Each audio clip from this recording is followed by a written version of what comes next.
तो दोस्तों अब ये क्वेश्चन क्या कह रहा है, इस क्वेश्चन को ध्यान से समझेंगे। इस क्वेश्चन को आदित्य ने भेजा है, दिल्ली से है, जेई की तैयारी कर रहा है आदित्य। क्वेश्चन बोल रहा है कि two particles are located on a horizontal plane at a distance 60 metre. दो पार्टिकल हैं ए और बी, दोनों 60 मीटर की डिस्टेंस पर लोकेटेड है, हॉरिजॉन्टल लाइन पर ही। At t is equal to 0 both the particles are simultaneously projected।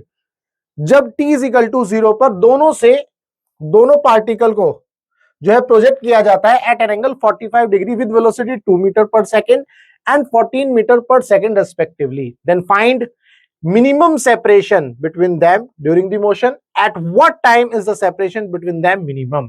तो दो क्वेश्चन इसके अंदर है, दो पार्ट है बेसिकली इस क्वेश्चन के, उन दोनों को हम देखेंगे। ऐसा ही एक क्वेश्चन मैंने अपने YouTube चैनल पर सॉल्व किया हुआ है, आदित्य ने वो वीडियो देखी, उसके बाद आदित्य ने बोला कि सर ये सवाल जो है उस मेथड से नहीं हो पा रहा है। तो इसीलिए जो आदित्य का डाउट था, मैं यहां पर उस डाउट को जरूर सॉल्व करूंगा। तो चलिए सबसे पहले इस क्वेश्चन के अंदर जो इंपोर्टेंट कॉन्सेप्ट है उसको समझ लेते हैं, उसके बाद जो हम इसके सॉल्यूशन पर जाएंगे। सॉल्यूशन आपके सामने है ही, कोई समस्या नहीं है। पहले मैं इसका कॉन्सेप्ट समझाता हूं, पहले कॉन्सेप्ट समझेंगे। यहां पर आपके सामने एक डायग्राम दिया गया है, ठीक है। ये डायग्राम बिल्कुल उसी मेथड से किया गया है जो मैंने अपने पहली वाली वीडियो में यूज किया है। तो यहां पर ए और बी दोनों को ध्यान से समझिएगा। ए और बी दो पार्टिकल है। ए पर जो पार्टिकल है उसको u1 वेलोसिटी से यानी कि 2 मीटर पर सेकंड की वेलोसिटी से 45 डिग्री एंगल पर प्रोजेक्ट किया है। बी पर जो पार्टिकल है उसको u2 वेलोसिटी यानी कि 14 मीटर पर सेकंड की वेलोसिटी से प्रोजेक्ट किया गया है, कितने एंगल पर, 45 डिग्री पर। यहां पर ध्यान से समझना है, जब मैं ए पॉइंट और बी पॉइंट को मिलाता हूं तो एक हॉरिजॉन्टल लाइन मिल रही है। तो ए से बी के बीच में जो डिस्टेंस है वो 60 मीटर है।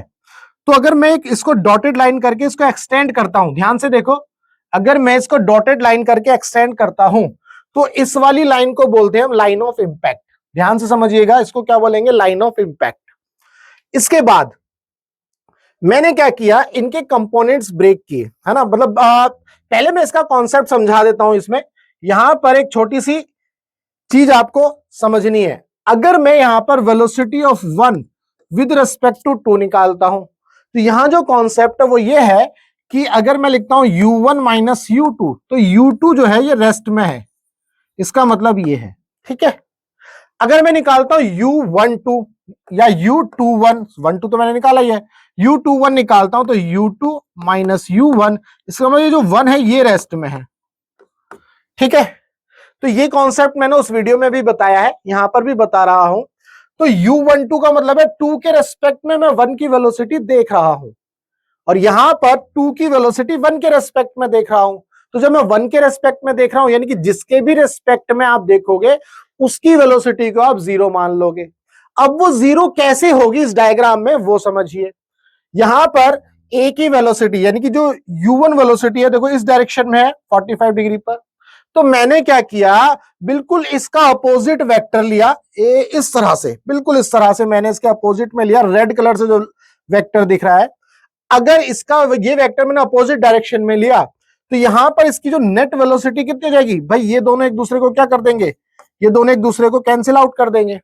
जब ये एक दूसरे को कैंसिल आउट कर देंगे तो यहां नेट वेलोसिटी 0 हो जाएगी, ठीक है जी। तो ये जो 1 है ये रेस्ट में आ गया, इसका मतलब मैं यहां पर u2 1 कर रहा हूं, ये आपको समझना है। मैं यहां पर velocity of 2 with respect to 1 निकाल रहा हूं, तो मैंने 1 को रेस्ट में ले लिया। यहां पर जो पिंक कलर से दिखाए गए कंपोनेंट है, ये u1 के दो कंपोनेंट है, जो कि ये हॉरिजॉन्टल कंपोनेंट है √2 और यहां पर ये भी √2, ठीक है जी। आप करके देख लो, ये 2 है, ये 45 डिग्री का एंगल है, तो आप सॉल्व करोगे u cos थीटा तो √2 आ जाएगा, √2 आ जाएगा। क्लियर है? तो उम्मीद करता हूं यहां तक कोई समस्या नहीं है। अब इसके बाद अब मैं क्या करूंगा, मैंने चूंकि इसको रेस्ट में माना है, अब ऐसा नहीं है कि मुझे तो रिलेटिव वेलोसिटी निकालनी है u21, तो मैंने 1 को तो रेस्ट में मान लिया, तो मैं बिल्कुल इतना ही वेक्टर उठा करके b पर रख दूंगा। मैं जितना वेक्टर मैंने a पर बनाया था u1 का अपोजिट डायरेक्शन में, बिल्कुल इतना ही वेक्टर उठा करके मैंने यहां रख दिया b पर। तो आप देख रहे हो जैसे ही मैंने ये वेक्टर रखा, ये वेक्टर आपका u2 है, ये आपका u1 हो गया। तो ये u1 हो गया, ये u2 हो गया। अब आप क्या करोगे, इन दोनों का रिजल्टेंट निकालोगे। अब रिजल्टेंट कैसे निकालना है, दो तरह से निकाल सकते हैं, वो मैं आपको अभी समझाऊंगा। तो पहले आप ये समझ लीजिए इन दोनों का जो रिजल्टेंट होगा वो क्या होगा।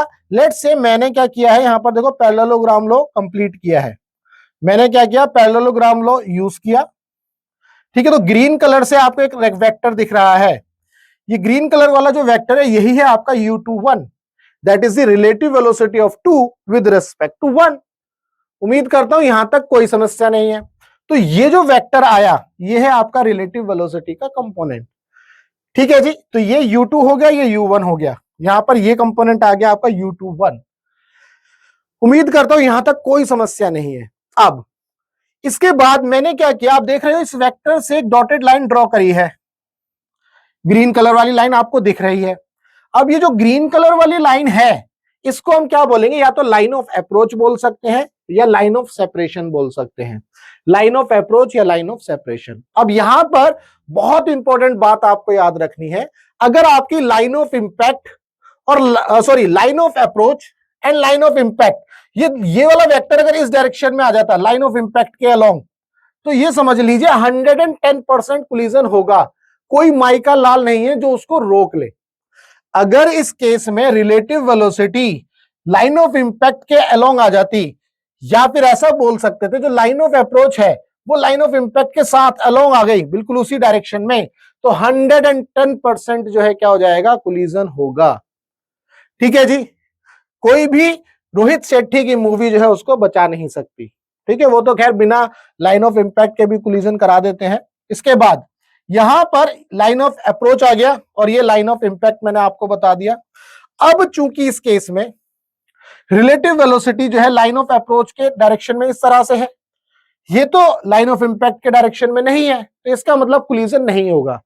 जब कोलिजन नहीं होगा तो दोनों पार्टिकल कहीं ना कहीं दूर होते हुए जाएंगे, दूर होते हुए जाएंगे। तो हमें क्या निकालना है क्वेश्चन के हिसाब से, हमें क्वेश्चन के हिसाब से क्या निकालना है भाई, मिनिमम डिस्टेंस निकालना है। हमें क्वेश्चन के हिसाब से क्या निकालना है, मिनिमम डिस्टेंस। तो मिनिमम डिस्टेंस क्या होगी, हम क्या करेंगे, जो लाइन ऑफ अप्रोच है या लाइन ऑफ सेपरेशन है उसके ऊपर जिस पार्टिकल को रेस्ट में माना है, ये बात ध्यान रखनी है, जिस पार्टिकल को रेस्ट में माना है वहां से परपेंडिकुलर लाइन ड्रॉ कर देंगे।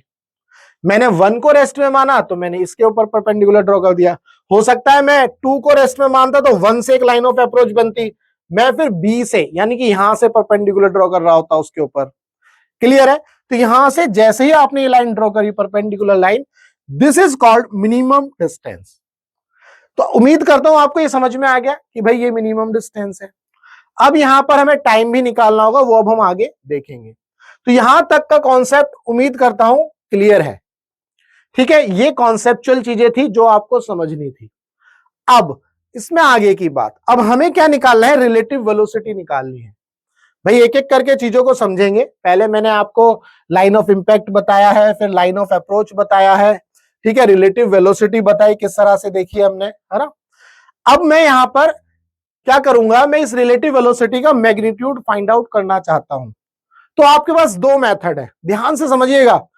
अगर आप इन चीजों को ध्यान से नहीं समझेंगे तो कहीं पर सॉल्यूशन देखेंगे तो आपको हमेशा कंफ्यूजन रहेगी। मैं तो सारे पत्ते खोल दूंगा यहां पर, जो भी पत्ता आपको समझ में आ जाए वो पत्ता आपका। ठीक है भाई, तो यहां पर हम क्या करेंगे, रिलेटिव वेलोसिटी निकालेंगे।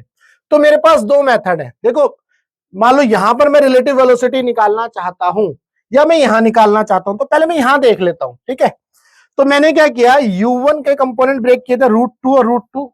तो मेरे पास जो रिलेटिव वेलोसिटी आएगी यहां पर देखो u1 क्या आएगी, प्लस √2 आई कैप प्लस √2 जे कैप। उम्मीद करता हूं इसमें कोई समस्या नहीं है। उसके बाद जो सॉरी u1 की वेलोसिटी √2 आई कैप प्लस √2 जे कैप। सिमिलरली u2 की जो वेलोसिटी है, ये u2 है, इसके दो कंपोनेंट बने, एक ये देखो ये 14 है, तो यहां पर हॉरिजॉन्टल डायरेक्शन का जो कंपोनेंट है ब्लू कलर से आप देखेंगे, ब्लू कलर से जो वेक्टर है ये 7√2 आ गया, तो ये जो है नेगेटिव में है, तो ये 7√2 देखो नेगेटिव में। इसके बाद ये ऊपर की तरफ है 7√2 जे कैप, ये पॉजिटिव है, इसमें कोई समस्या नहीं है। ठीक है जी, तो ये क्या है भाई साहब, ये गलत है, यहां पर एरर है। तो और हमारा u1 हमने देख ही लिया है, √2 आई कैप और √2 जे कैप। ये ध्यान से देखिएगा, जब मैं इन दोनों पार्टिकल को, इसको यहां मान रहा हूं, इसको यहां मान रहा हूं, ध्यान से समझिएगा, जब U2 को यहां मान रहा हूं और U1 को यहां मान रहा हूं, तो मुझे U21 निकालना है, तो आप सिंपल करोगे, U2 मैंने ये लिखा देखो, देन माइनस U1, तो ये भी ये प्लस है दोनों, तो माइनस हो जाएंगे। यहां से आप इसको सॉल्व करोगे तो यहां पर U21, ये 21 रह गया यहां पर,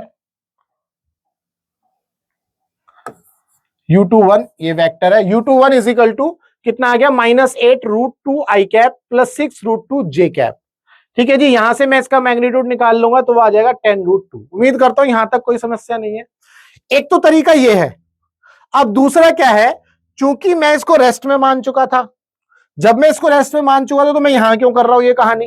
भाई दो तरीके हैं, ध्यान से समझना। एक तो मैं इस पार्टिकल को यहां पर और इस पार्टिकल को यहां पर मान के करूंगा, तो इस तरह से कर लूंगा। अब यहां पर वो तो तरीका मैं काम नहीं करने वाला, तो मैंने तो इसे रेस्ट में मान लिया, तो मैं यहां पहुंच जाऊंगा। अब मैं यही करूंगा सारी कारस्तानी, ये दूसरा तरीका है, ध्यान से समझिएगा, ये सारी कारस्तानी यही करूंगा। तो आप देखेंगे यहां पर ये आपका U1 है और ये आपका U2 है, इसके पैरेलल देखो ये वेक्टर है U2, तो U1 U2 U1 U2 U1 U2, vector A plus vector B, तो आपको रिजल्टेंट मिलता है, vector A plus vector B आपको रिजल्टेंट मिलता है, तो U1 प्लस U2 आपको रिजल्टेंट मिल रहा है, U1 प्लस U2 आपको रिजल्टेंट मिल रहा है।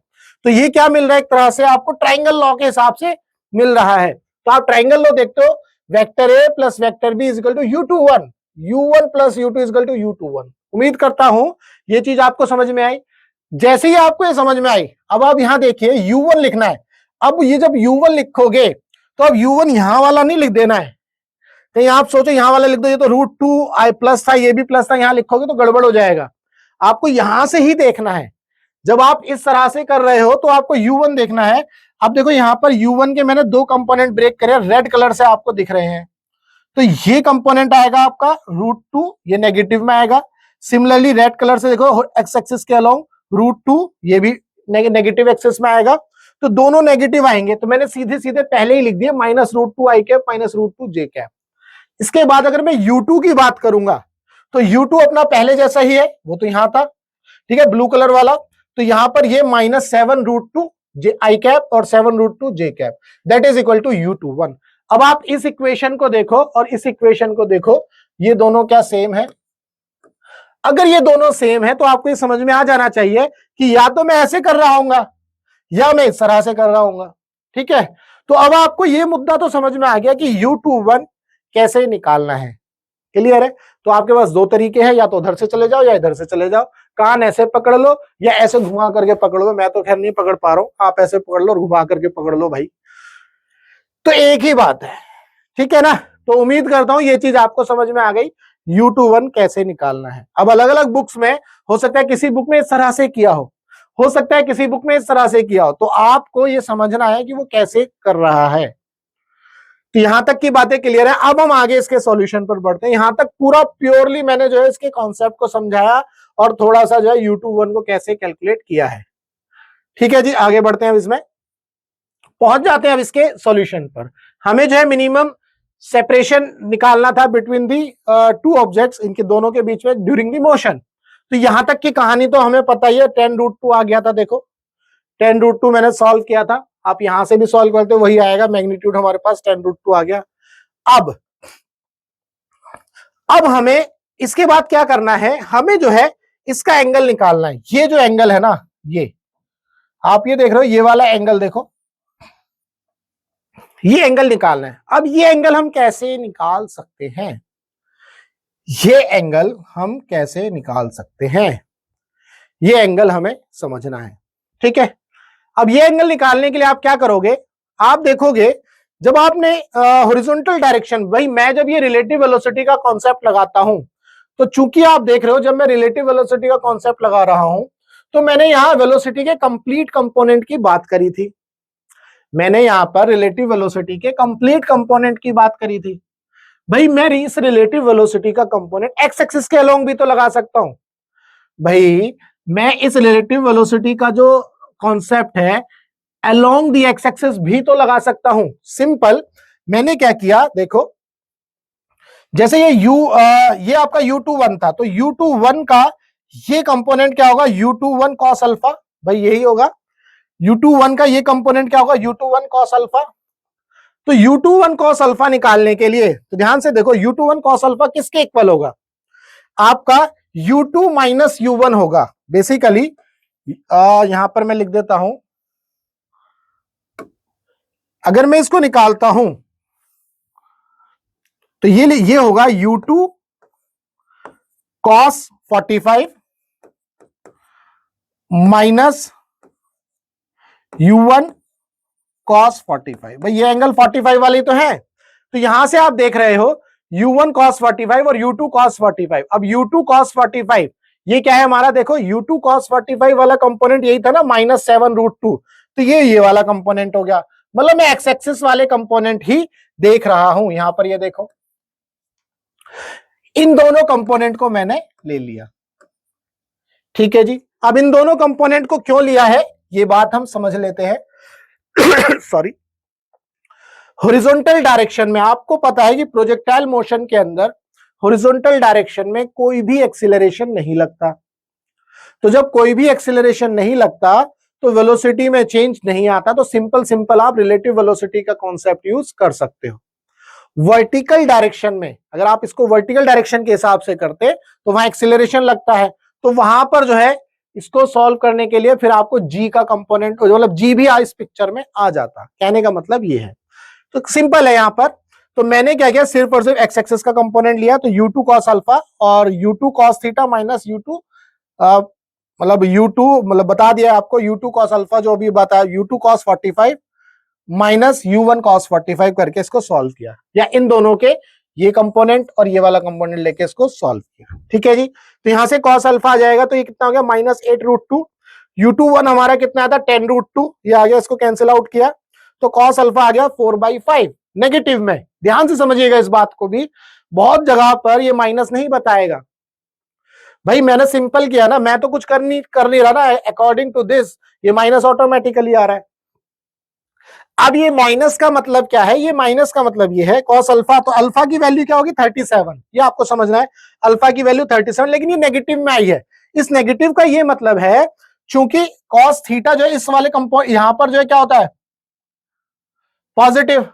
अब अगर मैं इसको सेकंड क्वाड्रेंट में मेजर कर रहा हूं यहां पर, तो ये क्या आ रहा है, cos अल्फा 37, ये नेगेटिव आ रहा है ना, यहां से समझ में आ रहा है कि ये इस सेकंड वाले क्वाड्रेंट में, भाई आफ्टर स्कूल टू कॉलेज अगर आप करते हो तो आपको ये समझ में आएगा कि अच्छा सेकंड क्वाड्रेंट में हम देख रहे हैं अल्फा 37, तो यहाँ नेगेटिव चला जाएगा, इस वाले में पॉजिटिव जाता है, तो इधर नेगेटिव आ गया। तो इसीलिए ये यहाँ पर cos अल्फा -4/5, अगर मैं यहाँ नेगेटिव लिखता कोई दिक्कत नहीं थी, बट मुझे ये पता चल गया कि ये एंगल जो है 37 है। क्लियर है। अब 37 जैसे ही मिला तो आपके पास एक स्टैंडर्ड ट्राइंगल बन जाता है, 37, 53, 5, 3, 4, ये स्टैंडर्ड ट्राइंगल आपका बन जाता है। ठीक है ना। उसके बाद अब हमें क्या निकालना है, हमें तो ये निकालना था, ये AM है ना, ये मिनिमम डिस्टेंस निकालनी है। अब तो ध्यान से देखो, ये AM और ये ट्राइंगल बन रहा है, ये ट्राइंगल बन रहा है, ये एंगल है आपका 37, तो आप 37 के सामने ये परपेंडिकुलर हो गया, ये बेस हो गया, और ये आपका हाइपोटेनियस हो जाएगा।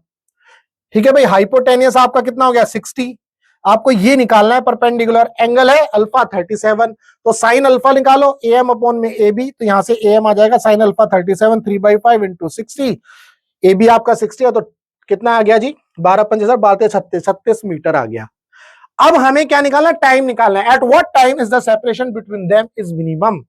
जब ये पार्टिकल यहां से यहां पहुंचेगा, ये वाला ये तो रेस्ट में माना हुआ है, ये पार्टिकल यहां पहुंचेगा तो ये डिस्टेंस मिनिमम हो जाएगी। तो अब हमें ये टाइम निकालना है, यहां से यहां तक पहुंचने का टाइम, B से M तक पहुंचने का टाइम। अब B से M तक पहुंचने का जो टाइम है वो कैसे निकालेंगे, अगर मैं इसकी डिस्टेंस निकाल लूं BM, ये डिस्टेंस निकाल लूं, इस डायरेक्शन की वेलोसिटी U21 आपको पता ही है, यहां पर 10√2, तो वेलोसिटी पता है, डिस्टेंस निकाल लो तो टाइम निकाल पाओगे। अब डिस्टेंस कैसे निकालेंगे भाई उस डायरेक्शन की, अब मैं यहां पर क्या करूंगा, U21 = BM अपॉन में T, तो T निकालने के लिए क्या करूंगा, BM अपॉन में U21। अब BM कैसे निकाल सकता हूं, अगेन ये ट्राइंगल जो है देख सकते हो आप, ये एंगल 37 है, 60 आपको गिवन है, अब आपको बेस निकालना है, यानी कि हाइपोटेनियस गिवन है, बेस निकालना है। सॉरी, तो बेस निकालने के लिए आप क्या करोगे भाई, कितना हो जाएगा 60 cos 37, यहां से आप इसको सॉल्व करोगे तो आपके पास t इक्वल टू 3.39 आ जाएगा। उम्मीद करता हूं यहां पर आप इसको सॉल्व कर लेना तो आपको आंसर मिल जाएगा। उम्मीद करता हूं इस क्वेश्चन के अंदर जो भी कॉन्सेप्ट था वो कॉन्सेप्ट आपका क्लियर हुआ। सॉल्यूशन बताने में मतलब काफी समय लगा, वीडियो की लेंथ जो है काफी बड़ी बन गई है, पर मैंने इसके हर एक पॉइंट को कवर किया है। आपको ऐसा नहीं लगेगा कि कहीं पर भी कुछ मिस हुआ है, सारे पॉइंट को कवर किया। अगर अब आपके इसके बाद अगर आपके पास कोई भी सवाल आ जाए ना इसके जैसा, तो आप उस सवाल को आसानी से कर पाओगे। अगर तब भी नहीं कर पाते तो भाई आपके सामने मेरा नंबर है 8076 397 396। इस नंबर के ऊपर आप अपना जो है डाउट व्हाट्सएप कर सकते हो। हमारा मकसद है टीच फ्री फॉर इंडिया, यानी कि हम इंडिया के लिए बिल्कुल फ्री पढ़ाते हैं, क्योंकि फिजिक्स से हमें प्यार है। आप किसी भी कोचिंग सेंटर में पढ़ते हो, चाहे आकाश में, एलन में, अड्डा में, चड्डा में, फड्डा में, पीडब्ल्यू, टीएमसी, पीएमसी, जहां पर भी पढ़ते हो और आपका फिजिक्स में डाउट है, चाहे वो थ्योरी हो या क्वेश्चन हो, सॉल्व नहीं हो रहा, तो आप अपना फोन उठाइए, इस नंबर पर अपना डाउट व्हाट्सएप करिए, हम आपके डाउट का बेस्ट वीडियो सॉल्यूशन आपको बना करके देंगे। तो चलिए मिलेंगे हम अपने नेक्स्ट डाउट में।